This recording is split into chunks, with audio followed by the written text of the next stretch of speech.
computer, hopefully it's okay.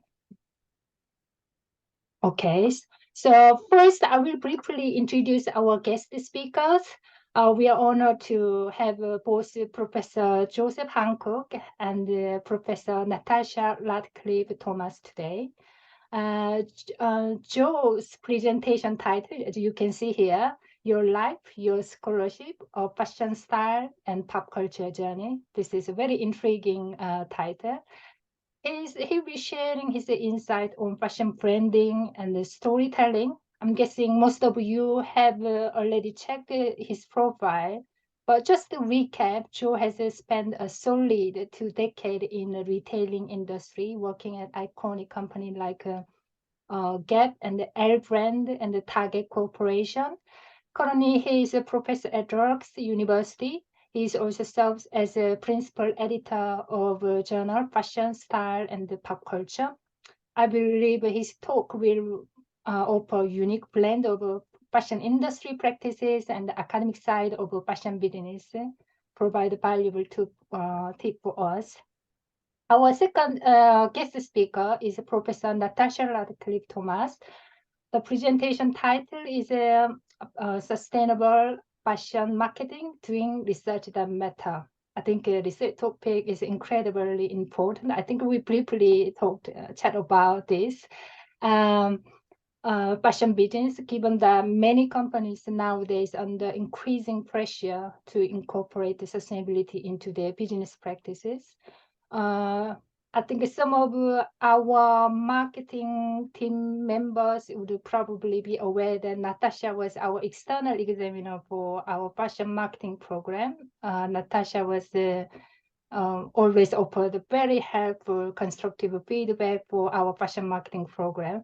And then Natascha is now professor of marketing and sustainable business and at the British School of Fashion, Glasgow Caledonian University, London. Natascha is also editor-in-chief of Bloomsbury Fashion Business Case Studies and also associate editor for the International Journal of Sustainable Fashion Textile. So I think many audience, including myself, are really looking forward to learning more about the speaker's academic journey. So now, without further delay, let's invite our first guest speaker, Professor Hancock. Hello, and Unsa, thank you so much for arranging this because I know it's not easy to get everybody together and all the ducks in line. And I'm so honored to be presenting with Professor Natascha Radclyffe-Thomas. She's very esteemed, and so to be next to her is such an honor. So today, what I was going to do with all of you is just kind of go over my journey and what I did as a scholar in order to become who I am today. And I'm going to tell you right now, there's one video in my presentation, and I apologize if there's any lag. So, but it's important to understanding my journey. So what I like to do is I always like to start off with to share with the audience a few things that are part of my mantra. So this is meant to be a fun talk. This is meant for you just to sit back and kind of enjoy and to see what my journey was and to maybe perhaps get some tips on how you can take on your journey into the foray of scholarship. There we go. So one of the things I always tell everyone is you may not agree with your fellow scholars, you may not agree with some of your colleagues, but you don't have to accept it, but you need to respect. So I keep that always in mind, and I tell everyone to keep that in mind, that respect in this field is so crucial. The other thing is there are 2 quotes from 2 famous women that I admire wholeheartedly, and you will soon learn why I'm a pop culturalist. The first one is from the lovely Chanel, who said, "Fashion is in the sky, in the street. Fashion has to do with ideas, the way we live, and what is happening." And that's what I firmly believe. Fashion is basically everything I do and everything we do daily. The other person is the famous Joan Rivers, who said, "To maintain success, stamina is more important than talent. You have to learn to be a marathon runner." And I completely agree with that. I'm going to be forefront and up and center with all of you. I'm not the smartest apple on the tree, but I work hard. And I think if you work hard, you're going to see results. The other thing is as you go through our lovely discipline and as you become a success, you are going to run into what I call haters.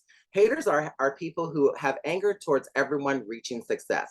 Your goal is to ignore them. Your goal is to charge forward in your own mission, in what you believe, in what you think is right.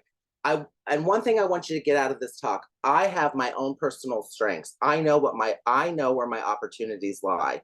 These are things that I address daily, but also at the same time, I focus my attention on my strengths in my own scholarship so that I can maintain my edge, I can be successful, and I can share with others.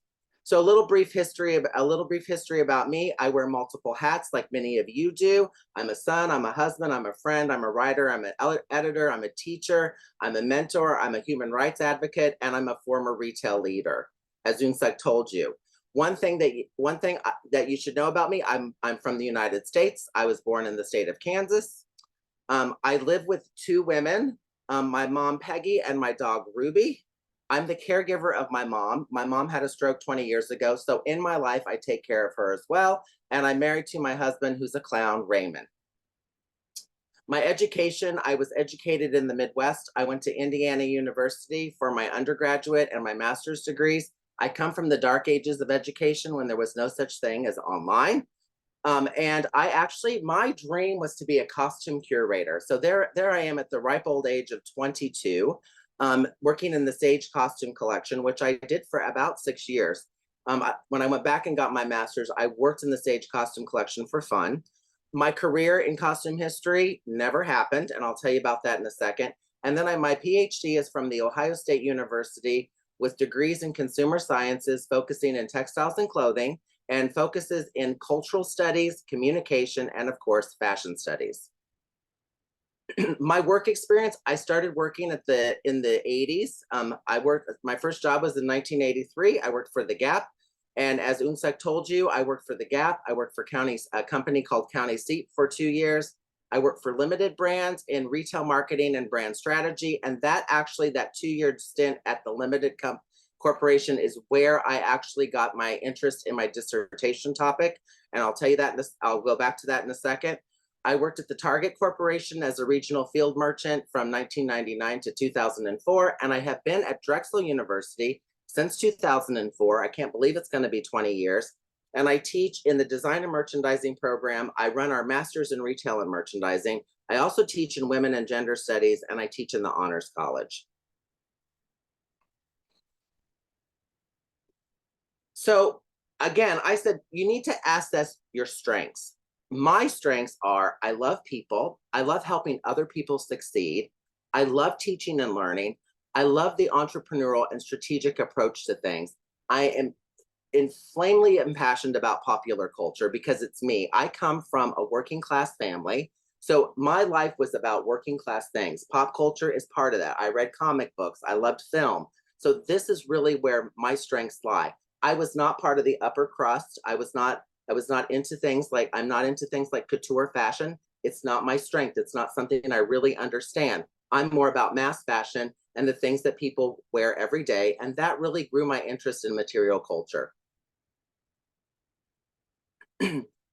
Know who you are. When you're a scholar, you really need to know who you are. You need to be true to yourself.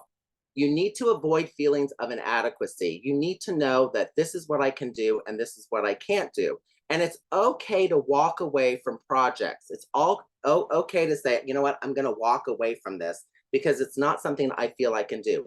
That's not quitting. It's knowing that you are unable, that's not a strength of yours and you just can't do it. Listen to critique, not criticism. Listen to others' advice on how you can advance. There are those that will give you positive critique, and there are those who will criticize.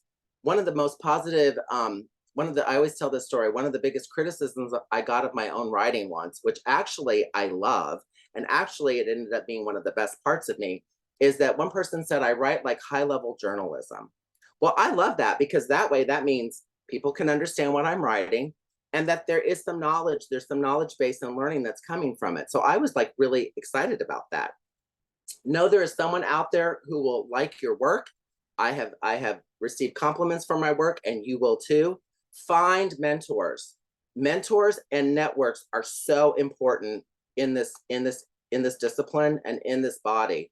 You need to go out there and find people that are similar to you or people you like working with and build a network. And I'm going to show you how I did that as well.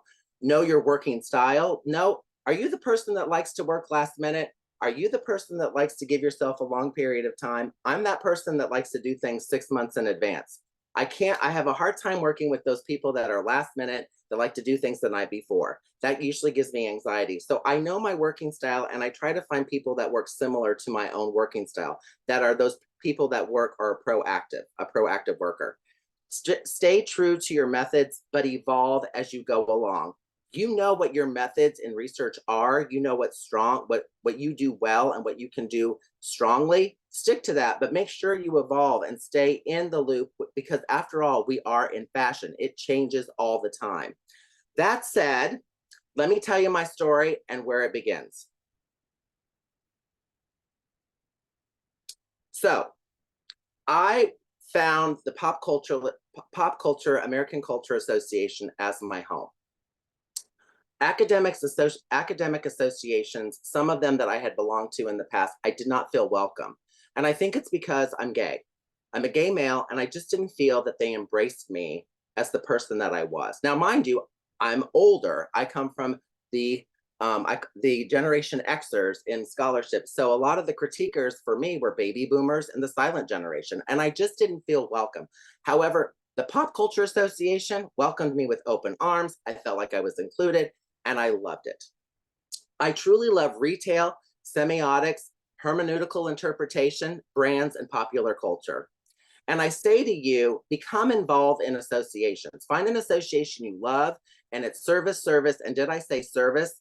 For me, it was the Pop Culture Association, and I worked in that association. I became a member in 1996, and I was an officer, I was an executive director, I was a VP, and I was a board member, and an area chair. I just became very involved. Become involved in that association that you like. Put your energy into an association. Don't scatter yourself across multiple associations and do things at a slimmer level. Really dive into one that you feel most comfortable with. Follow through, work hard, lose any attitude, realize that, I'm an editor of a journal. I will tell you, it's not glamorous. And I look at my job as an editor of a journal as a service job. I am there to service the customer. The customer are those people that provide articles to the journal. So I always think of it that way. I always think of it, I need those submissions. I need people to submit to the journal so that it can be successful. So here's my beginning. Go through a man's closet or dresser and you're likely to find items that are more about comfort and function than fashion. That's why a fiery debate erupted after a recent Wall Street Journal article suggested that men who wear cargo shorts are destined to sleep on the sofa. Well, a cargo shorted Jamie Wax is here with what's driving some couples apart. Jamie, good morning. Good morning, Anthony. We took to the streets and the halls of high fashion to see if we can find the definitive answer. And while some experts say it's time for them to go, many men say, keep your hands off my shorts. They come in army green or camouflage. They can be over the knee or just above it. But if they have that side pocket, they are cargo shorts. What's wrong with cargo shorts? I mean, they're comfortable. I think they look nice. You love the cargo shorts? I do. When I don't want to carry a purse, he is your purse. He's my chapstick, my lipstick, my mascara, my cell phone, my driver's license, my money. He is everything. How did cargo shorts infiltrate men's fashion? They trace their roots back to the military, according to Drexel University professor Joe Hancock, who wrote his Ph.D. thesis on cargo pants. That's right, cargo pants. The upper echelon of the military did not like the soldiers putting their hands in their pockets.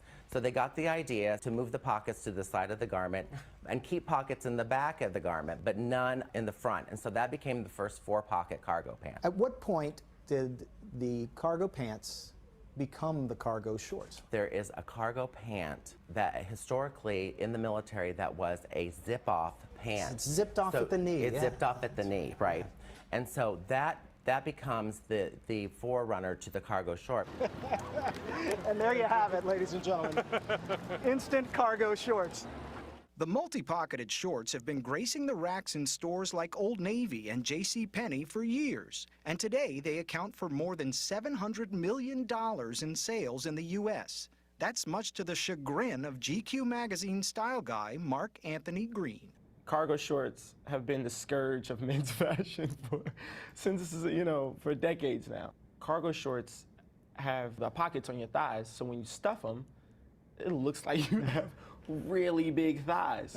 And so for, a guy, unless you're in peak physical condition, it just is very unflattering. So what do we do with all that stuff, Mark? You shouldn't carry, why do you have all those things? I mean, you need your wallet and you need your phone. And everything else, get a briefcase. So can you show us what you do have in the pockets right now? Oh no, I didn't make sure everything's kosher. My keys, Yes? my wallet, my headphones, various cards that I couldn't even fit into my overstuffed wallet.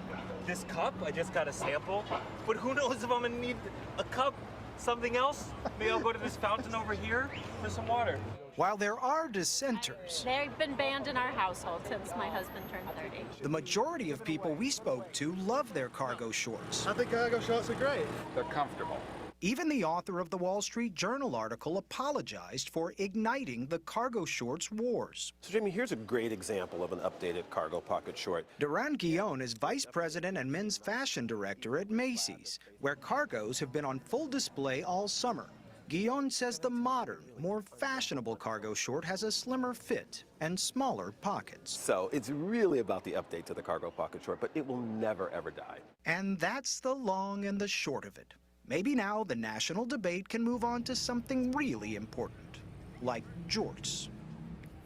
And shorts are, of course, jean shorts, and I'm just guessing they're not as controversial. I think everybody's got a consensus on those. It's very interesting. Like, you go to Europe, and the only people you see in cargo shorts are Americans. Now, I'm one of them rocking these cargo shorts, so I don't have a problem with them. Yeah. You hate them, don't you? No. What about fanny packs? Can we wear fanny packs? I don't think so, no. Fanny no packs with your cargo Yeah, shorts? that's a double no, I think. Thank you, Jamie. Thanks, guys. I like to show the end of that because fanny packs are back and they've become waist packs. So we are wearing them again. So this is why I show this clip, because I finished my dissertation in 2007. I became enthralled with men's utility pants when I worked for the Limited Corporation for 2 years, because that was my category. I was given the research and the work to really look at the category of men's utility pants, especially cargo pants, and where they were going. This was the late 90s, early 2000s. So you had the rise of brands like Abercrombie and Fitch, who had their lovely Magalog where everyone was half naked. You had Old Navy with Carrie Donovan doing ads with Magic the dog and talking about cargo pants. And then all of a sudden, I really became interested. And I did this because, this is what's important. I did this because I thought it was fun. I just did this because I wanted to. I thought, you know what, if I do this, I'll finish my dissertation. So I actually took this on, and I have to share with all of you, I owned at one time over 120 pairs of cargo pants and cargo shorts, which I don't own anymore. And they had been something that I had always worn and collected. However, it's not until the late 90s and the early 2000s that they really become fashion. And actually where they really come from is military, but it's still a mystery on who developed them first. There's actually a fight between the British, the United States, and South America on really who had them in that lovely regime of the military and the uniform at the same time. So anyway, long story short, I did this for fun. I thought it's going to be a great topic. And lo and behold, in 2016, a young woman by the name of Nicole Hong asked me if I knew about the political debate about women and their boyfriends and the doom of relationships for men wearing cargo shorts. And I said, no, I had no idea this was going on because I'm a gay man. And so she laughed and she said, can I interview you? And she did. And she also asked me if I had pictures of cargo shorts and cargo pants. And I said, did I? Because I got a small grant at my university to photograph them all. Just so you know, the cargo pants and shorts that you saw in the CBS morning clip were all mine. So I was very excited that they used my actual garments. And anyway, I did the story, and the story blew up. It was like the #1 story read in the Wall Street Journal for the year 2016. You can look it up. It beat out the presidential election and the Olympics. And so my phone rang off the hook. And to this day, if you Google cargo pants and Joseph Hancock, I pop up. So that was the beginning for me, really. The beginning was 2007 and finishing my dissertation. How did I get published? What did I do to publish myself? Honestly, I was lucky. I actually went to a conference, and I tell everyone, go to conferences. I went to a conference in Australia, hosted by Dr. Vicky Karaminas, and she loved my talk, and I talked about cargo pants, and she published my article. So my first article on cargo pants was published in Fashion and Fiction by Bloomsbury in 2009. And also, I read this flyer about a brand new journal coming out called Fashion Practice with Marilyn DeLong and Sandy Black. And I thought, I bet they would really like this story this article I want to write on Abercrombie and Fitch while I was doing my investigation on cargo pants. And they did, and they published it. And so I'm in the premiere issue of Fashion Practice. And so take those chances, go to conferences. And if they're going to do a publication from the conference, submit your manuscript. When you see a new journal coming out, ask the editors, do you want an article? And then I looked into Fairchild Publications because they asked me if I was interested in doing a book on branding, and I did, and I had a vision for one. And so Joseph Miranda contracted the book Brand Story that I published in 2009. So in 2009, I kind of made my debut into the academic world. I will tell all of you, work with other people. They will help you along the way. Write chapters for others in books. If it's case studies, I actually wrote cases in the book Concepts and Cases in Retail and Merchandise Management. That was one of the first things I published. I'm sure Natascha is always looking for cases. So get your start by doing things that are small. And when people invite you to be a part of their book, do it. Serve on editorial boards of journals. I serve on 3 editorial boards. Even though I'm the editor of a journal, I serve on the editorial boards of 3 other journals, and I meet my obligations of those journals. How I built momentum. My momentum was built by me actually proposing a journal to Intellect. And that journal was Fashion, Style, and Popular Culture. I came up with a business plan. I came up with why it was important, why we needed this particular journal, why there were scholars out there whose work wasn't getting published, why this would be a draw for them, and how it would be a success. And that is exactly what I tell all of you today. There's room for everyone. If you have an idea of something you know is going to work, go for it. Create that, make that idea happen. And then I continued just to do edited works. I continued to do books and invite folks along the way, and really decided that I enjoy doing edited books. I enjoy the journal. I am not a monograph writer in the sense of like a heavily cultural, critical, theoretical, historical book is not for me. Brand Story was an interesting thing, and I wanted to share this with you briefly in my talk. In 2009, I did this book on branding. It did not do well at all. However, it started to sell 2 years later. And in 2015, and I thought the book was going to go to book heaven. I thought, okay, I've done this once, it's done, and it's not going to happen again. But in 2015, I was actually reapproached by Fairchild because the book started selling quickly, and they wanted another one. And what they asked me is if I could do another revision to my old original book in 5 months. And I, of course, said yes. And this is one thing about me that you should know. I don't turn down work if I know I can do the work.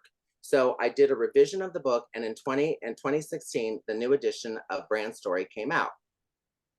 And then I continued to do things, edited books with colleagues, my colleague Ann Pearson-Smith, who's at Northumbria. We did a library book together. I got a grant from the Cotton Inc., and I did a cotton book with my students. And then I did my big book that I like a lot, The Fashion Business Reader, which looks at the fashion business from an arts and humanities perspective. I noticed that no one was really looking at the importance of how people have written in the arts and humanities about business and how it was crucial to understanding fashion. And so Anne and I did this book together, and it has been wonderful, and it's great. It addresses everything in the fashion industry, also addresses the body and beauty.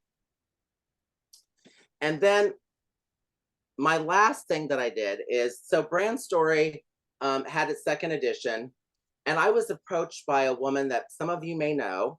Her name is Georgia Kennedy. And she called me and we had a phone conversation, and she asked me when the 3rd edition of Brand Story was coming out. And this is a valuable story. to learn as a writer. And I said it was dead. They weren't doing the third edition. It wasn't going to happen because I was told no more brand story. Well, she told me that the book was selling for her in the visual arts, and it was being used by art students, not merchandising students, but art students on how to understand brands. And she said that it was selling for her in that category. So she asked me if I wanted to do a third edition. And I said, of course. So I did a third edition, but what's even more important is we rebranded Brand Story and we made it Fashion Brand Stories. And we lowered the price because originally Brand Story's price was just, it was crazy.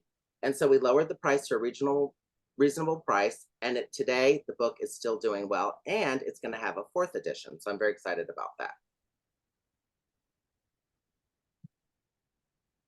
And then I always say, evolve yourself, take on new things and new challenges. So I actually have become the series editor with a publisher called Live Places Publishing, who's brand new. Check it out. David Parker is the founder, the owner of Live Places Publishing. It is a publisher telling untold stories about individuals and their journeys. He asked me if I would be interested in doing a fashion and personal style study area, which I am. These are going to be collections and library books. They are a crossover between academic and approachable world experiences. They are targeted to higher level undergraduates to see the world from a different view.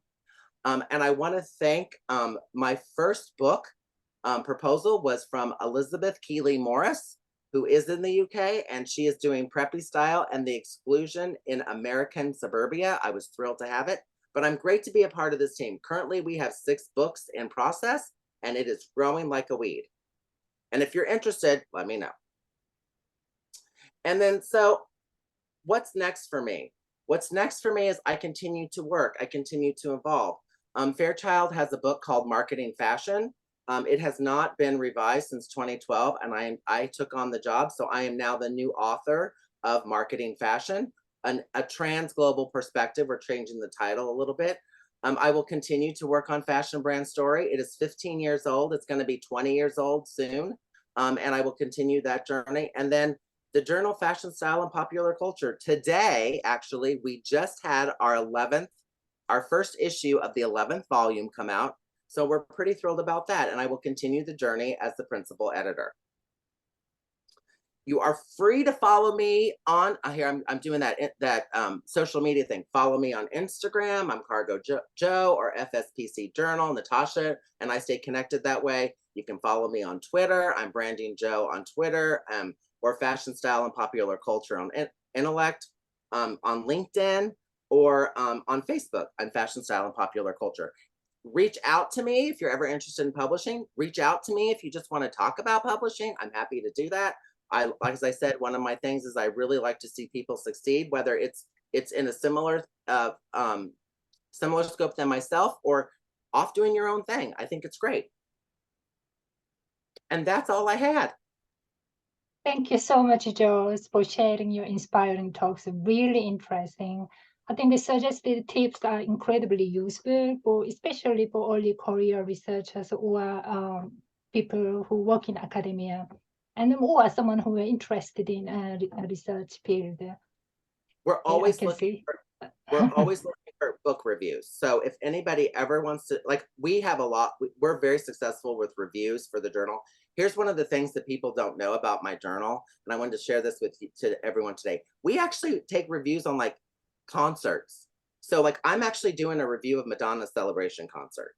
We like reviews on concerts, we like reviews on exhibitions, we like reviews on books, we like reviews on film. So if anybody here wants to get their academic career started and publish a review on one of their favorite fashion films, I would love it. So I'm just throwing it out there. Okay, fantastic. And let's look at our audience question. And please feel free to drop the question or ask a question directly using microphone. Maybe, I think I totally agree with you that what you mentioned about identifying personal strengths being incredibly important. And also you also touched upon significance of listening to critique. When you put so much effort into your writing or research, sometimes it's easy to take it personally.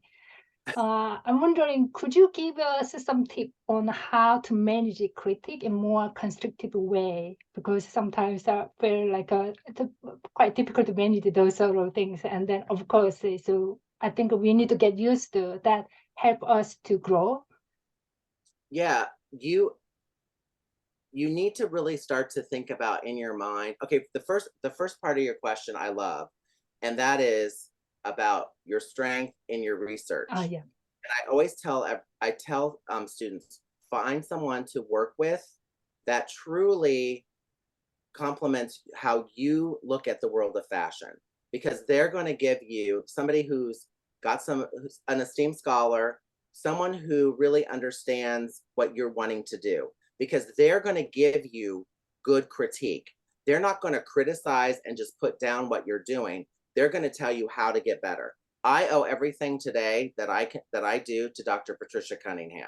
She was my mentor. She was my PhD advisor, and she was the best at critiquing me. And she was really good at being direct with me in the sense of telling me, this is your strength. This is your research strength. This is not so much your research strength. And I'll give you guys an example. I don't do quantitative research. That is not my foray. However, you're going to laugh. My career, my fashion, my retail, that was all numbers. I was a numbers person. But quantitative research is not just something that it's not my strength. I don't understand it sometimes, and it's not where my heart lies. Although I really, really, really appreciate it. And those that can do it, that's their strength, and that's what's great about them. And then the one thing I will tell you is, when you are doing your scholarship, and Eun-Suk brings up a fantastic point, your scholarship is your work, and you need to think of it in a mindset of business. This is the business side of me. This is that identity that is my work and where I'm going in the fashion discipline as a teacher or as a professional. And so when someone gives you critique on it, you need to depersonalize, take yourself out, and realize that they're giving you a perspective of that research from their worldview. So sometimes for me, that really wakes me up, because I'm like, wow, I never thought of it that way, or wow, I didn't think of it this way. So I say that because if someone's willing to give you that feedback, then that means they really care about what you're doing. And you have to really listen to the cues on whether that feedback is positive or whether it's just complaining. And if it's complaining, I call it noise and I don't listen. I'm like, okay, thank you. And I don't listen to it. But I think that you really need to learn to filter that positivity and that noise. Does that make sense, Eun-Suk?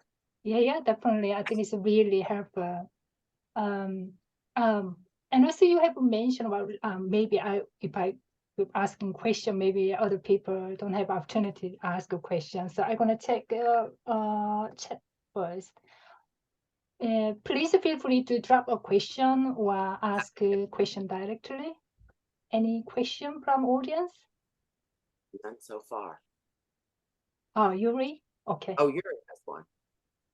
Hi, thank you very much for the presentation. Amazing.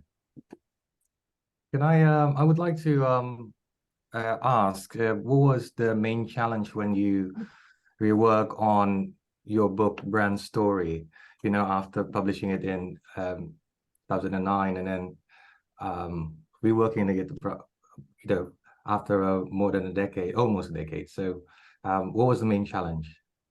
So the main challenge from 2009 to 2016 was, we want this to be international.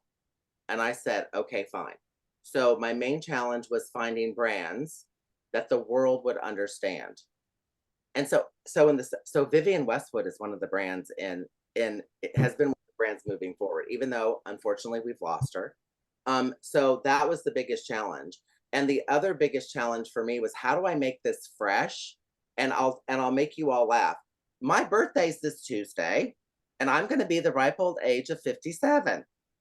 And I'm never afraid to tell everyone my age, because it's better than the alternative.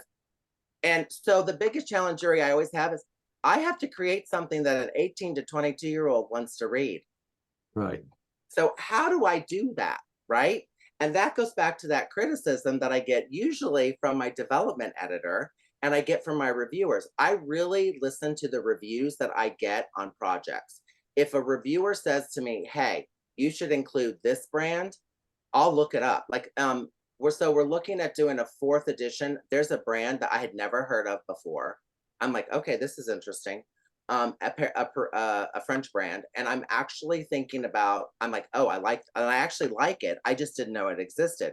And so I think that what's important as a writer, especially if you're doing a textbook, and this marketing fashion book I'm doing too, it has to be relevant to the 18 to 22 crowd, is really opening your eyes up as a fashion scholar to things that you were never aware of.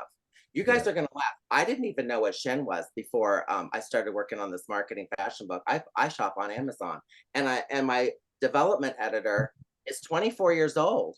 And she's like, have you heard of this brand? Have you heard of that brand? And I'm like, no, write them all down so I can look them up. So I think that that's the challenge that I have as a person who is aging. And that goes back to what I said earlier. You really have to keep yourself relevant. You really need to be able to understand. Look at the transition we've had in gender alone in the past 5 years. Okay, when I'm from the 80s, there were like 4 things that people were in the 80s. You know, you were gay, bi, transgender, or queer, and an ally. Now there's like 26 different things, right? So you have to really maintain relevancy. And I think that that's what's important. Thank you for the question. That's a great question. Brilliant. Thank you very much. Thank you. Thank you, Yuri, for asking question. We have a question from audience in the chat. And then, what was your experience like choosing a book publisher to work with? There are quite a few different publishers that publish fashion books. And they're wondering what was the best way to go about choosing a publisher to propose a book idea. Good question. That's a great question. I chose publishers that I thought would understand my work. I think that it's important that you work with a publisher that's going to offer you what you need. So I was very lucky when I did my first book in 2009 with Fairchild, because they kind of spoil you. They have a lot of money in the sense of, back then they did, well, they still do, but when you do a textbook, you have usually a budget for images. You have, so I had a budget to like choose images from websites and use those images. And then when I went to Intellect, when I worked with Intellect, when I started doing books with them, their budgets was more constricting, and I'm someone that likes to do images. However, I'm going to say this about Intellect. They don't care how many images you use. So for me, it was important to find a publisher that would be image driven, that would really get visual presence, but at the same time, I could afford to work with. And I knew that they would work with me on being creative with using images and the kind of work I wanted to do. And so I think that that's what's important when you look at publishers. Look at what they publish already, the scholars that they have worked with, and are they friendly to the types of things that you want to put in your book or your article or whatever it is. And so, like, for me, my catch with fashion style popular culture that a lot of fashion scholars like is, I say, I don't care how many images you have, just so long as you have the copy for them, the copyright permissions for them. They're like, really? And I'm like, yeah, that's fine.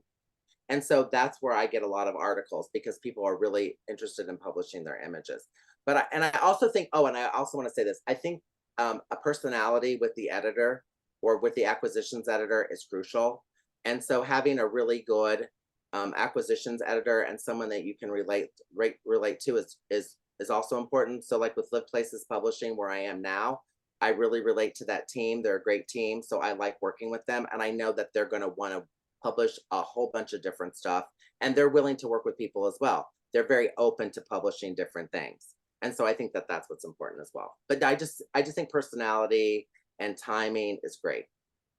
I think it's a really helpful tip. I think so you had a lot of experience from different publishers. So I think it's very helpful for audience. We have another question. Oh, yeah. Yeah. Go with the next one. Next one. Working class identities have different meanings in the UK. Different from the US. Do you think fashion research communication in the US are more inclusive than in the UK? It's quite very interesting question. I love that. Yeah, question. very interesting. Yeah. Who asked it? Are they here? Yeah, Angela. I think that we have opportunities on both sides of the pond.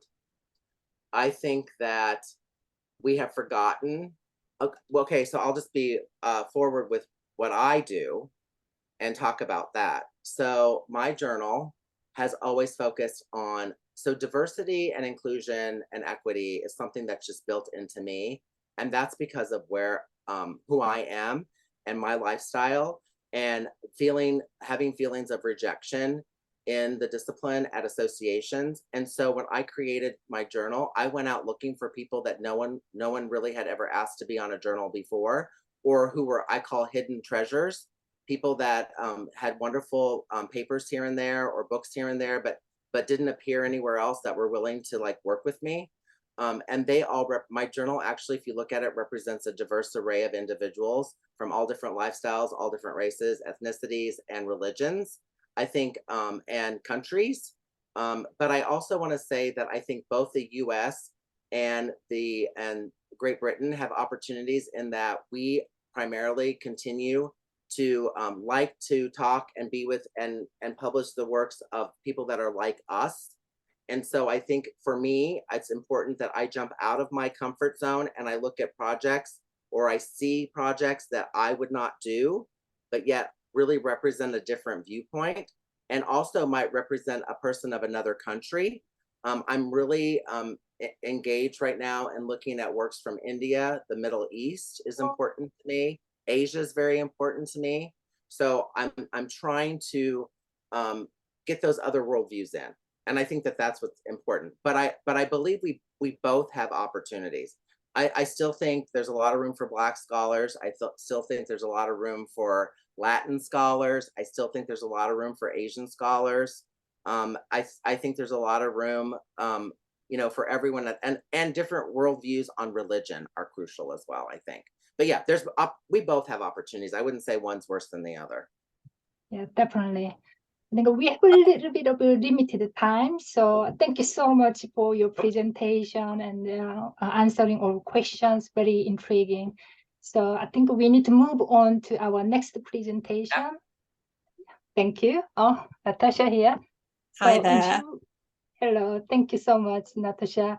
Would you ready to share your presentation slide, please? I am. Hold on one second. I just remembered another journal, so I'm slipping it in my presentation as we go. Excellent. Okay, hold on. Thank you so much for the invitation. I've really enjoyed Joe's presentation so much that I've completely forgotten everything that I was going to talk about. But it was great, and I'm glad. We have a lot of synergies, and I think what apart from Joe's work that I admire, I like how personal everything is, because I think if it doesn't mean anything to you, then what's the point of being engaged with it? So absolutely. So thank you, and thank you, Unsuk, and thank you to Kevin for the invitation to be with you. So I'm just turning off my fan heat. I suddenly realised I'm looking a bit flushed. So I'm going to talk to you a little bit about, similar to Joe, about my kind of journey with research and writing and publishing. And towards the end of the presentation, I'm going to share a few, as Joe has kindly done, a few options and opportunities for you to get published yourself. And so I'm not going to talk through this slide, you'll be delighted to hear, but it does just serve to remind myself, if nothing else, because similar to Joe, I'm quite a busy person, get involved with a lot of different projects. And so thinking about, where research in sustainable fashion marketing shows up, it shows up for me in my professional role as a professor of marketing sustainable business, as an editor, a co-editor, an author, and also you'll hear a little bit today about my interest in Joe talked about being passionate about teaching and learning. Similarly, I'm very passionate about sharing pedagogy as well. And also one of the, Joe talked about associations, an association, a membership group that I'm involved strongly with is the Costume Society. And so I'm going to talk a little bit about that as well. And I think sometimes working in academia can be really challenging. I mean, we're in January, it's a tough month for lots of us with the weather. A lot of us are coming, we're either just been marking, we're about to mark, we're planning our new terms. And it's really difficult to find those times and spaces to express your interest and to follow up on research. And we each, we're often squeezing that in. So equally, what I found for myself is that the areas that I've researched in have not entirely been accidental, but they have been serendipitous. And I haven't had in any way a planned research journey. But when you're looking back, because go Gen X, I'm a fellow member of Gen X as Joe is. So I have a time period to look back on, and I can now see sort of the links between the types of things that I'm interested in, that I've worked on, and that I've been promoting for others to work with. But in getting ready for today, I thought, well, what have I published recently? Now I'm working at the moment on the second edition of our textbook, which is Fashion Management Strategic Approach. So that's sort of ongoing. And I've got quite a few papers under review or being written at the moment. But the things that come out recently, I thought they gave quite an interesting kind of overview of the sorts of areas that fashion and fashion marketing and your own interest can take you into. So the first one on the slide here was actually published in a journal called Biofilm, which may not be the first one that comes to mind when you think about fashion and fashion marketing. But I've been lucky enough to work, as Joe has, with a bunch of great colleagues. And because fashion does show up everywhere and does have very important meaning in our everyday culture and activities, I was really I've been lucky to work with colleagues in different disciplines. And so that was the result of a project where I was working with scientists and people looking at the use of biofilms, and also then fashion and its use of biofilms, and getting involved in a public engagement science activity. So I mean, that was a really something that is not my day-to-day regular work, but a really fun kind of opportunity. So again, echoing Joe's word, when people ask you to get involved in things, if it feels like something that you could add value to and you'd enjoy doing, then absolutely jump in. The image below that is from The Conversation. So I was actually commissioned to write this piece. So again, sometimes when you're working in the world of fashion, people, fashion is a business and people want to know about the latest trends, about why things are happening. They're very interested in that kind of consumer behavior piece. So I was actually commissioned when Phoebe Philo was relaunching recently, launching her own label. Then I was asked to write a piece on that. And that was a really nice piece of writing to do, because it was, it's using the expertise and the sorts of things that you think about and talk about in the classroom, but putting that across to a general audience, so general readership. So if I know some people on the call will be familiar with The Conversation, but if you're not, it's a really interesting publication for which academics write, but it's kind of for a general audience. So it's a really interesting, and it's a nice way to work. And although I was commissioned for that piece, you can also pitch article ideas as well. So I would definitely reach out to them. On the other side of the slide, a big piece of work that I spent a lot of last year working on was a project between myself, some social enterprises, and the Crafts Council. And that was a really interesting collaborative project, which is going to have some academic outputs, but also had a kind of a research report coming from that. So that was a project where we were looking at what craft means to racialized communities in the UK, looking in London and in Birmingham. So another type of writing. So it involved a research process, but again, writing for a more sort of general audience than an academic audience.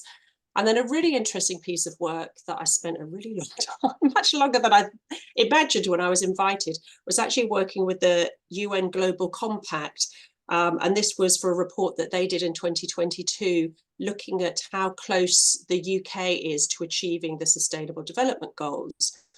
And I was invited to do some work on the chapter, or to write the chapter about SDG 12, responsible consumption and production. And of course, went into this very positively, but with all my knowledge really being in the fashion and textiles sector. And so had to learn a lot about construction, about food waste, about all sorts of different things. But that was a really sort of interesting, again, kind of collaborative project to work in. So I sort of thought, looking at these myself, I was thinking this doesn't look necessarily like the profile of someone doing fashion marketing, and yet these are the sorts of projects that I've been involved in recently.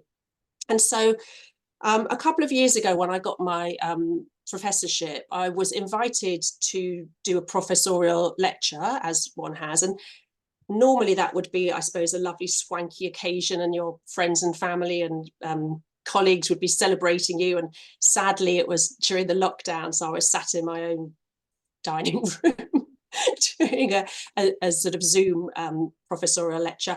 And one of the things that I mentioned there, and I've reproduced the slide here, was that when I'd told my friends who aren't in academia that I'd become a professor, they were sort of like, well, what's that? What's a professor do? They didn't really have any sense. And so I kind of created this little visual to represent, which probably represents lots of our lives, that we have a lot of different activities, teaching and research and working with external partners.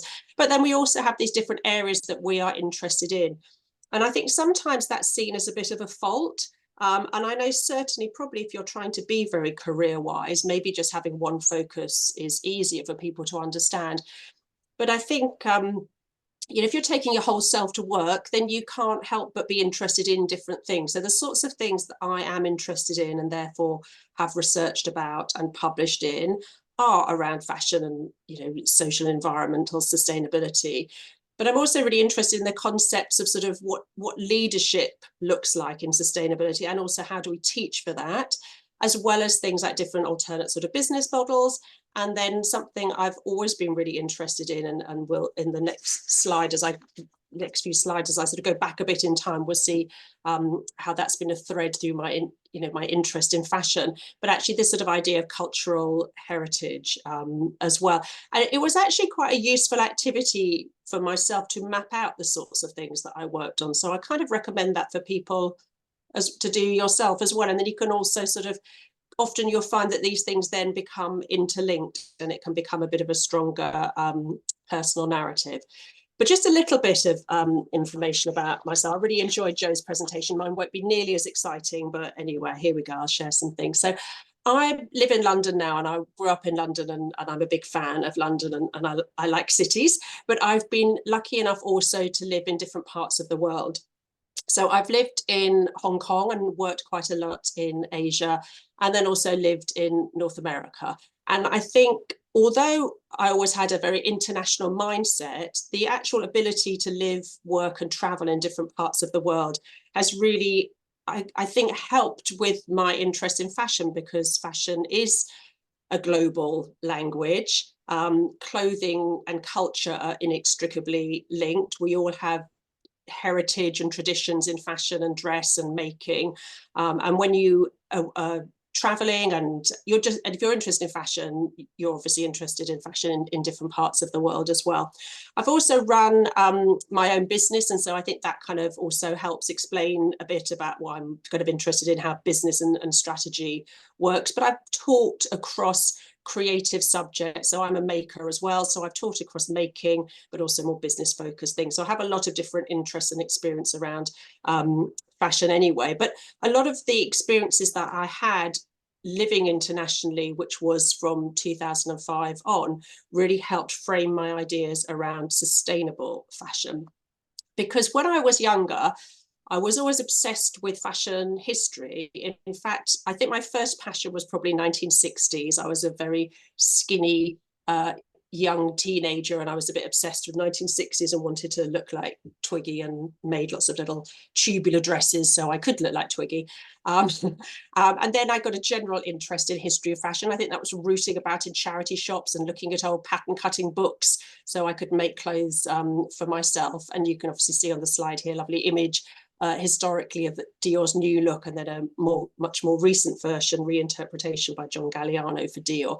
So when I was first interested in fashion, it was all about the creativity It was about the dressing up. It was about the image and the appearance, about making, about skills and glamour. And then also I was sort of around in the era of the supermodels and, you know, glossy magazines and sort of the early days of fashion television and that kind of thing.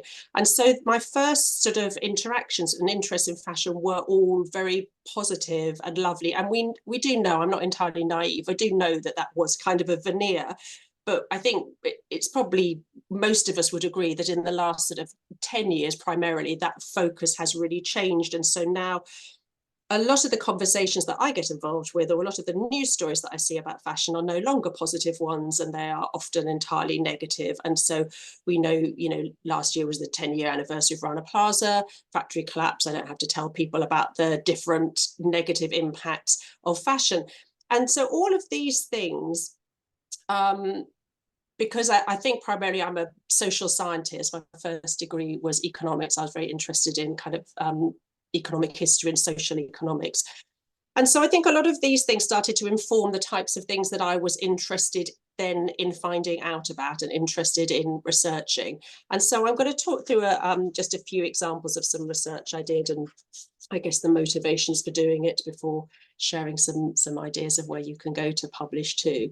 So one of the things, when I was living in Hong Kong, I actually learned how to make the qipao, cheongsam, and I worked with a Shanghai tailor who didn't speak English and I didn't speak enough Chinese, and I worked in a studio. And I mean, making is a wonderful thing, and learning the kind of traditional techniques is a really nice way of understanding, you know, a culture and getting inside that, and what's the symbolism of this very Chinese dress. And so one of the things that I got really interested in was tailoring in Hong Kong.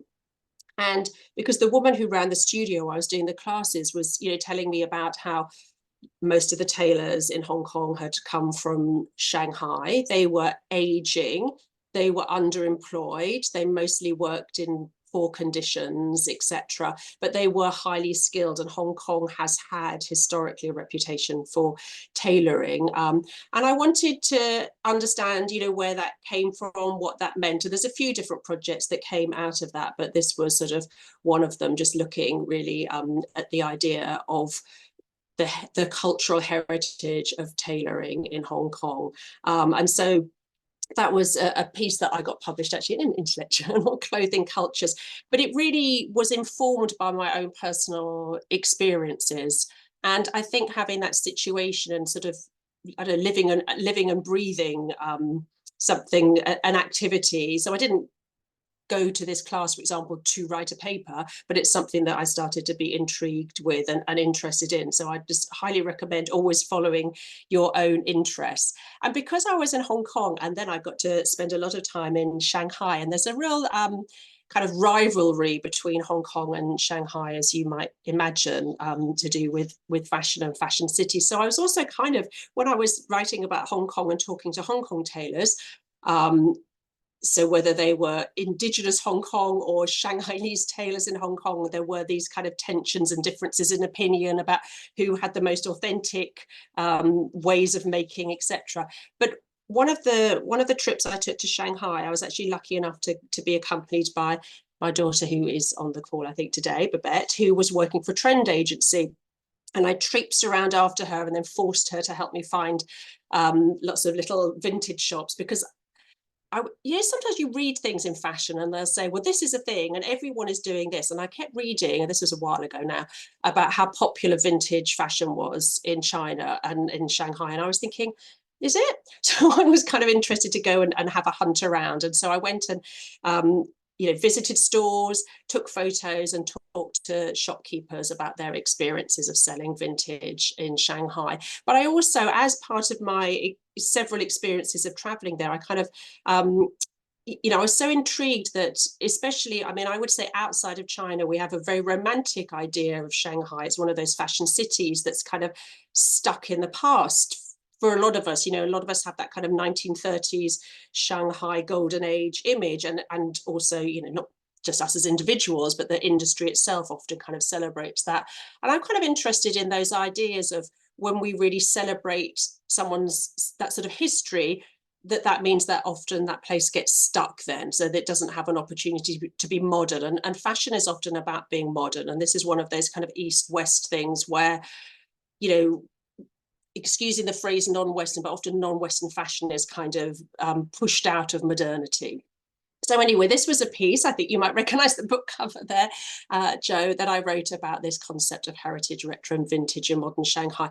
I really enjoyed writing this piece, and it was really like I felt like it was a bit of a travelogue, because it was telling the stories of the things that I'd seen and experienced, and brands that as Joe was saying, something you've discovered, you've discovered, it's intrigued you and you've researched into it. So that was a really interesting piece for me to write. And I was really lucky so in the photo in the middle is of a lovely woman called Julia, who runs a vintage store in Shanghai. And I was lucky enough to revisit about 5 years later, and I won't go into it all now, but the whole kind of mood of vintage in Shanghai had actually really changed in that time period. So that was really interesting to be able to follow up on that. And as I mentioned, I both like cities and I like tailoring. So I was really interested then, coming back to London and then having been looking at tailoring in Hong Kong and in Shanghai and what that meant, to then kind of come to the home of men's tailoring, which of course is in London, in Savile Row, and particularly in number 1 Savile Row, Gives and Hawke. And this kind of research came out of attending an industry event where the creative director for Gives and Hawkes was talking about the rebrand. So Joe will be interested in this, the rebrand of Gives and Hawkes, and this idea of trying to balance this really, hundreds of years old history and heritage with trying to also have a younger, more digital savvy consumer. And so it was really interesting for me, looking back historically into, why Savile Row is the centre of menswear, how it kind of got its crown, what it meant, the sort of influences on men's fashion, which wasn't an area that I'd particularly looked into before, but also then these ideas of how you take these old brands and move them into a more modern era. And also it was really interesting, if anyone has visited the store, they have their own archive in the store. So I did touch on that in the article that I wrote, but that's an idea again that's become much more prevalent recently, the sort of idea of having archives. And what was interesting in terms of this, I wasn't thinking about this project really being anything about sustainability, but actually when I was talking to their marketing director, they were saying that of course luxury is very sustainable, because you have suits and coats that are made to be altered, and they're made to, if you have something bespoke, then it's designed to be let out, to altered, to be repaired, made of organic materials and all of these types of things. So it actually opened my eyes in a sense to this idea of kind of sustainable luxury, which I've kind of picked up latterly. And then another thing, the area that I got interested in from going to someone else's talk. So again, like Joe was suggesting, go to lots of conferences and go to lots of talks and just have your ears open. So I went to a talk where someone was presenting about the brand Toms. And at that point, I didn't know anything about them. And they had this very interesting idea of a 1-for-1 business model, so that people would buy a pair of the Toms shoes, and then the business gave a pair of shoes to a child in need. And it was a really interesting, it was actually a presentation about branding and that brand story. And I got really interested in that as both a brand and a business kind of model. And then that led to applying for a little bit of funding from my university and doing kind of an extended case study on that brand. And I suppose it's an interesting example, because we were applying for research funding and had a real battle to convince the funders that writing case studies as well as articles could be research. So I think that's an ongoing battle that I have. But I pulled the slide up here to sort of show that you can, from one piece of research, you can also have multiple outcomes, because we wrote a book chapter about the brand and the book that you can see on the slide there. We also wrote a journal article about a specific digital campaign, and we also wrote a teaching case study. It was the first teaching case study that I wrote, so I co-authored that. And so from one quite small piece of research, we did research in London. Then I was actually lucky enough, the bit of funding helped us go to Amsterdam and do some research with the brand there. And then when I was on other travels, I managed to research the brand in different parts of the world as well. And over the years, pulling all these different things together just sort of ended up resulting in all these different outputs. But what I discovered in doing that was that I really love writing case studies. And similar to how Joe was saying, you know, that this high level journalistic writing, I found I really liked that, that approach. And so it really encouraged me to pursue that as a sort of research output. And also at the same time, I was developing a new fashion marketing degree, and I really wanted it to have sustainability and ethical business, you know, through the core. And one of the ways that I wanted to do that and decided that I could deliver that was by writing case studies that we would teach within the different options. So rather than, I often use an approach that I kind of call stealth. So rather than sort of badging everything with sustainable, it would be like, well, we're doing a strategy module, so we're going to look at Patagonia, and that gives us the opportunity to talk about all these things around sustainability, talk about marketing within that, talk about different things around innovation, but also things about greenwashing, etc., etc.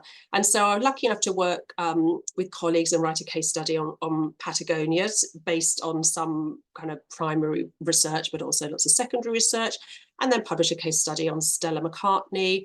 And then a case study that I wrote. So I've written several case studies, and so each of these have been published with Bloomsbury. And I got involved with Bloomsbury Fashion Business Cases at their launch, which was in the 2010s. I can't remember exactly what year they launched. I'd have to have a look at that. And I was working with them as a regional editor.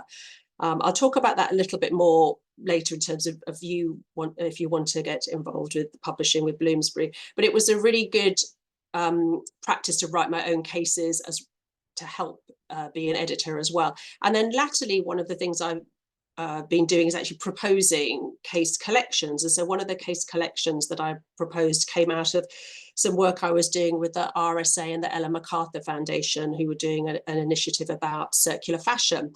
And so I proposed that they were working with, I think, 12 young creatives in fashion and beauty to help them to have more sustainable business models. And so we proposed a set of teaching case studies around that. And then I was lucky enough to work with Trishna, who's the founder of Cole Creatives, and do a case around her beauty brand. And I've got a slide to think about that in a bit later as well. So I mentioned sustainable luxury, and I've mentioned Savile Row. When I was on one of my research trips to Savile Row, I met this lovely woman here, Nancy, and she was on Savile Row because she was selling this new yarn that she had created. So it was an innovative new yarn, which wasn't really called yakshmere, but it was basically a cashmere substitute made from yak fiber. And again, this is where kind of serendipity comes in, and having the conversation, because we actually just got chatting on this, you know, on the street. And I was just so intrigued as what she was doing that I decided to kind of follow up and do some research on the brand, which I've done over, you know, a series of years. I've done different sort of pieces of work around, because, you know, she was doing a lot of, it wasn't, I suppose it was beyond fashion. So it's where fashion is really doing good as a business. And she had a very interesting concept for an entirely kind of sustainable and ethical business model. She was working with Mongolian farmers, creating new business opportunities, lifting people out of poverty, disrupting supply chains, and also working with heritage mills in the UK, so giving them work and really adding value all along the value chain. And then she also kind of had really interesting ways of communicating this. So her whole brand story is very interesting as well. And she also had an immersive exhibition talking about the work, and was in Selfridges and all sorts of different places. And again, you can see from the slide here, I've had several sort of outcomes that relate to looking at her work. So her brand is called Tengri. And so I've written about the business itself.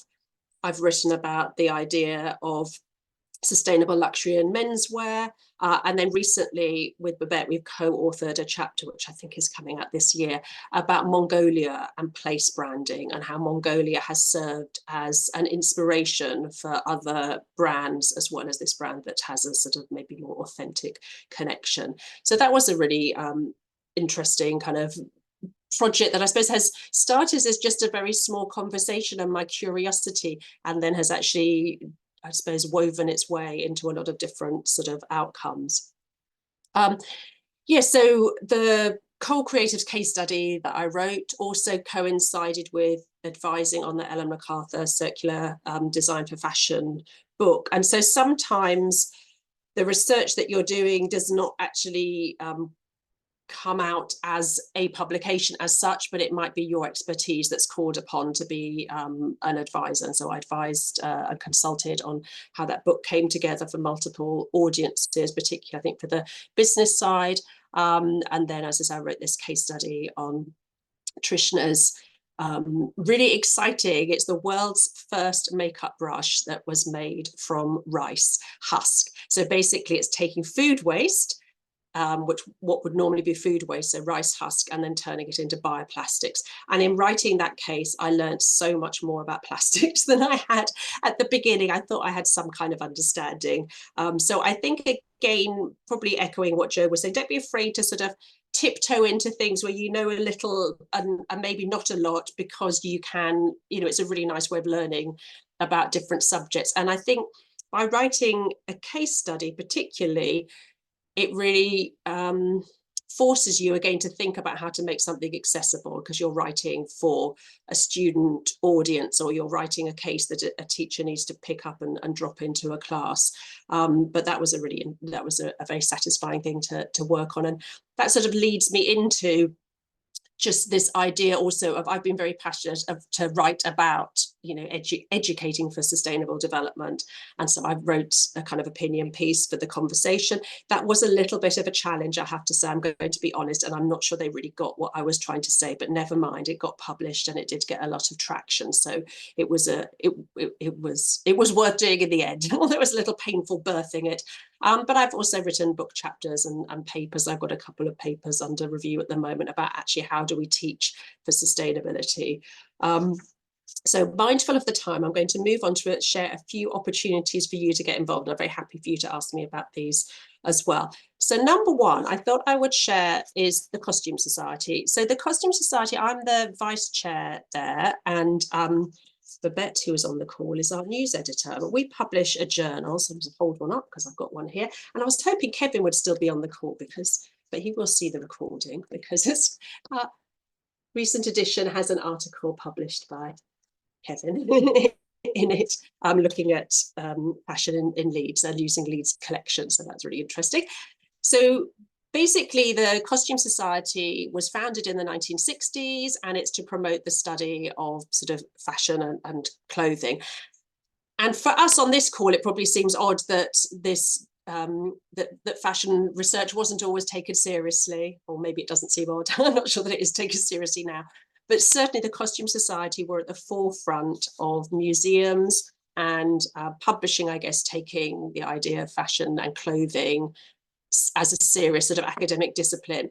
So we do many activities, so do check out the Costume Society, particularly if you're teaching, because we have lots of opportunities for students. But one of the things that we do is that we have a journal which is published twice a year. And as it says on the slide there, we have primarily object-based research. We have research from all around the world, and we welcome new writers as well as established researchers. So do reach out to the editors. The emails there on the slide, journal at Costume Society. And the journal also publishes book reviews. So either if you have a book coming up, or if you'd like to have a go at reviewing a book as a sort of a way of getting published, then feel free on that.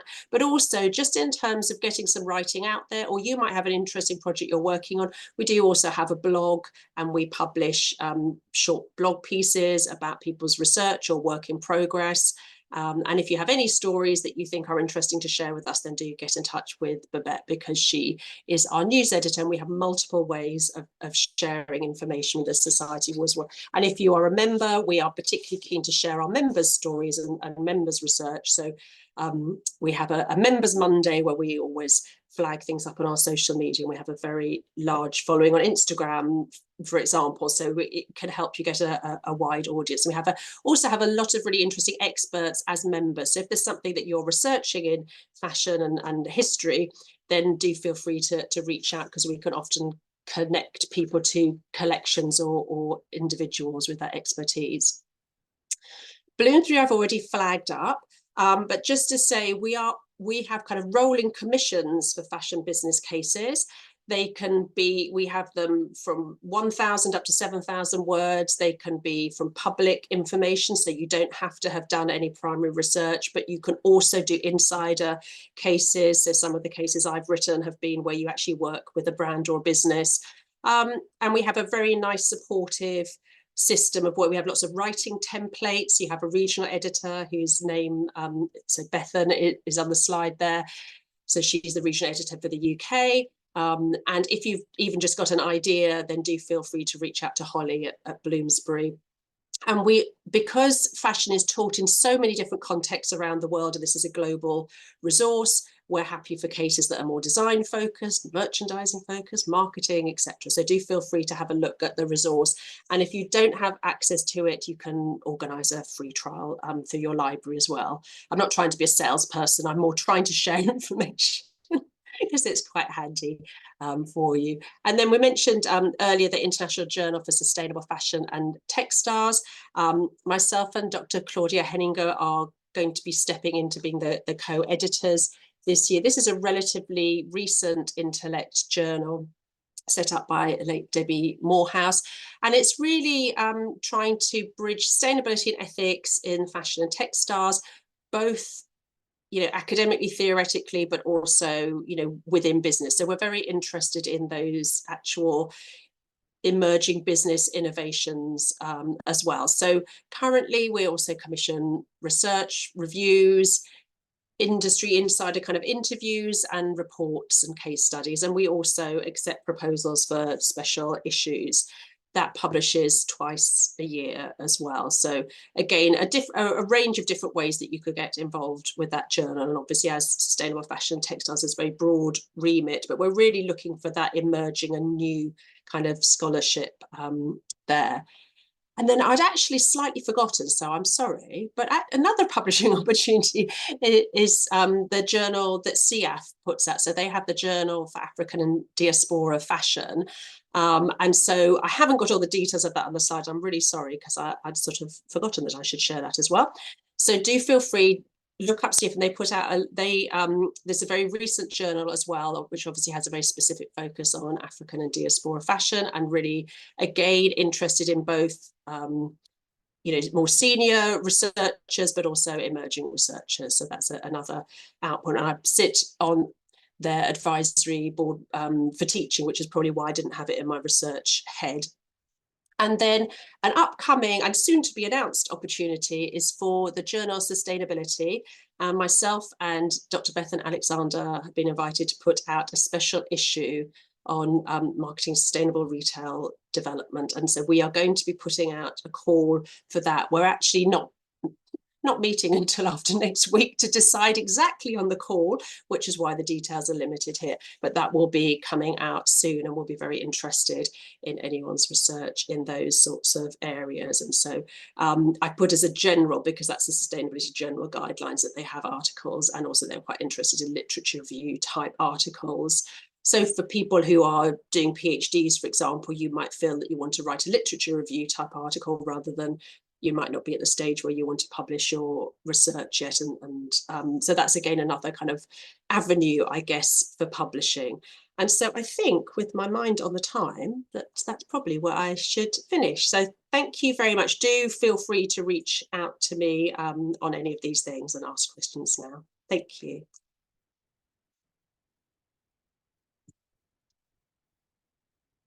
Oh, I can't hear you, Unsuk.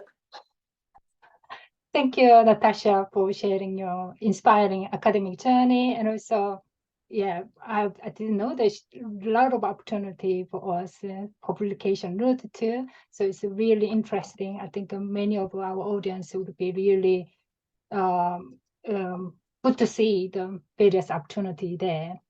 So I don't know whether anyone have any questions. Please feel free to drop a question or ask a question directly using your microphone or turn on camera. Maybe I just ask a quick question. I found really interesting personally because you have mentioned about your own personal journey about how you have started to be interested in the fashion and then interested in sustainability as well. So I also had a similar journey there, interested in the glamorous side of fashion and then become more interested in sustainability once I learn more. And then you also shared about the case study about Tom's shoes, buy one, give one social enterprise business model. I found this very interesting, but I'm wondering, have you found any challenges with this particular business model? Whether they can be truly sustainable? Yeah, I think what I found in the whole area of sustainable and sort of ethical fashion is as soon as you start sort of talking about anyone who tries to do anything sustainable, ethical, it's very easy to pull that apart. And people are very critical. And even when you're presenting research, then people start to. So the first time we talked about this in a conference, which was a while ago, people came and said, "I don't sort of believe you." And you're almost like, well, I'm not really an advocate for the brand. I'm talking about their strategy because that was the kind of conference that it was. But it is interesting, and that's why it makes a very interesting case study, because a case study is always about making decisions, and it's interrogating things from different kind of points of view. And so I think therefore Tom's was interesting because it kind of like, is it too good to be true? What are they doing? How are they doing? What are the criticisms? And I think there definitely were criticisms that the brand took on board, and then they were very keen to show their impact. And in fact, now they don't have the buy one, give one model. They do still do giving, but they don't do the buy one, give one. So I mean, it's probably time for a refresh of that case and to look at that. Yeah, definitely. I found that business model itself so really inspiring, but at the same time, and got to think whether it can be really truly sustainable. Obviously, we cannot find any truly sustainable business model, but we try to be more sustainable. Yeah, I mean, I think what's really interesting when you're in the kind of business side more is that a lot of businesses, and that's why I was interested in social enterprise, is that they are set up primarily to solve an issue. So they're not sort of a business that then tacks on a bit of sustainability to the side. And I think what the entrepreneurs would say is that business can be innovative and act quickly and move and solve problems that maybe governments and other organizations are slow to move on. So I mean, that's something that's interesting, to look into, I think. But one of the things as well that was interesting with Tom's is that different consumers in different parts of the world were more or less cynical about that kind of messaging. Again, I'm sure Joe would have lots to say about that. So their brand story could, land differently in different places depending on who the consumer is. So that was really, that was interesting. Very good, thank you. We have a question from audience. Angela, do you have any advice for fashion practitioners who are interested in the producing research outcome, which are not written paper, but design outcome for exhibition? I mean, any suggestion for? Yeah, I mean, I know sorry, thank you. That's a really interesting question. I know a lot of journals are much more open to alternate kind of media. So I think definitely have a look around. I mean, I know the International Journal of Sustainable Fashion Textiles were quite interested in things that aren't just written pieces. So I think a lot of journals are now really opening up to those different options. Obviously, you need to document something in some way, but especially because a lot of people are accessing journals in a digital form anyway, it really opens up the potential to have a different way of presenting things. Absolutely.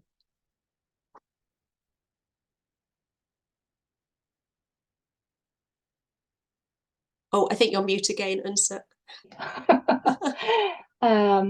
Okay, could you tell us more about the difference between the writing a case study versus writing a chapter? So might help knowing what a good case study. Good question. Yeah, that is a good question. Excellent. Well done, daughter number one. Good question. I think when you're writing a case study, the main thing is that students have to be able to make a decision about something and they have to have a role in it. So in a chapter, you might be telling a story and you're kind of doing the strategic analysis and kind of recommendations maybe. But a case study, you need to be able to leave enough, you have to put enough in that people can, you know, they've got material to work with, but you need to leave enough out that there's room for the student to come in and interact with it. And the main thing is that it's a decision making and the student has a relevant role, and also that you give the student a role that would be accessible and imaginable to them. So again, you know, reflecting what Joe was talking about earlier, thinking about the audience that you're writing for, what experiences would they have? So if you suddenly say, you know, you're the CEO of LVMH or something, it's unlikely they're going to have any way of connecting to that. But if you say, you know, you're working in the brand team, or you're, you know, the marketing intern for such and such.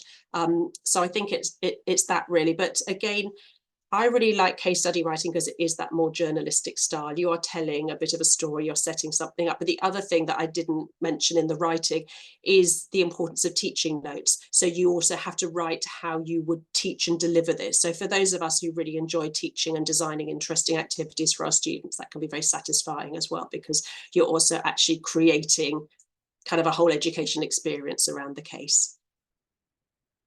Absolutely. I think it's really good comment that sometimes we also very struggling with the connected the teaching and the research together and the balancing those activities. So I think that comment is really helpful for academics. I think we only have 1 minute, maybe more left. I don't know whether we can get another question. But yeah, I can see. Yes, audience mention about, thank you so much for both of your interesting presentation, Joe and Natascha. It's a really helpful presentation and also really inspiring journey that you both are sharing. I think quite a lot of people, or mostly academic, but a lot of PhD students, and maybe some people who are interested in the academic journey, be very helpful to listen your own personal journey too. So thank you so much for your time. And, thank you. It's been a great pleasure for me. I've really enjoyed Joe's presentation as well. And both your presentations are excellent. Very good. And thank you for arranging this. It was wonderful. Oh, thank you. Thank you so much for your time. Great. Okay, thank you so much for everyone. I really glad to that a lot of audience here. So, and also sharing your thought and asking questions. So we really appreciate your time too. So thank you so much for your time. Have a good rest of your day. Bye for now. Bye. Thank you. Bye-bye. Thank you. Bye. Thank you.